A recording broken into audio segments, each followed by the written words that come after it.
జై శ్రీరామ్. అందరికీ నమస్కారం.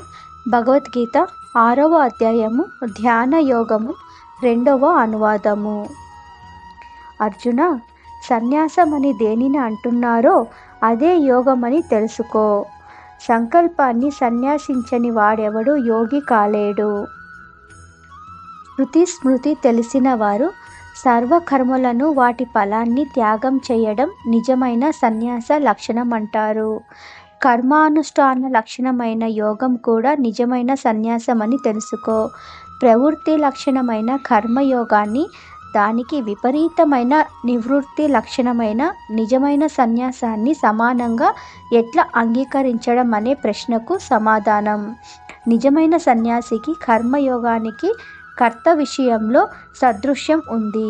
నిజమైన సన్యాసి సర్వకర్మ సాధనను, ఆ సాధనలతో చెయ్యదగిన కర్మలను, ఆ కర్మఫలం గురించిన ఆలోచనలను, ఆ ఆలోచనల వల్ల ఆ ఫలంపై కలిగే కోరికను సన్యాసిస్తాడు.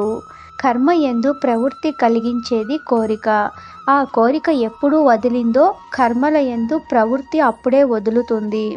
కర్మయోగి కూడా కర్మలు చేస్తూ ఉన్నప్పటికీ ఫల విషయక సంకల్పాన్ని సన్యాసిస్తాడు అనే అర్థాన్ని ప్రదర్శిస్తూ అంటున్నాడు. ఫలా విషయమైన సంకల్పం వదిలి వాడెవడు యోగి కాలేడు. అంటే ఫలంపై కోరిక వదిలి వానికి చిత్త విక్షేపం కలుగుతుంది. చిత్త సమాధానం లేనివాడు యోగి కాలేడు. చిత్త విక్షేప కారణమైన ఫల సంకల్పాన్ని సన్యాసించడం చేత చిత్త విక్షేపం తొలగి సమాధానం కలుగుతుంది. కనుక ఎవడైనా కర్మలు ఆచరించేవాడు ఫలం సంకల్పాన్ని సన్యాసించినట్లయితే అతనికి చిత్త సమాధానం ఉంటుంది.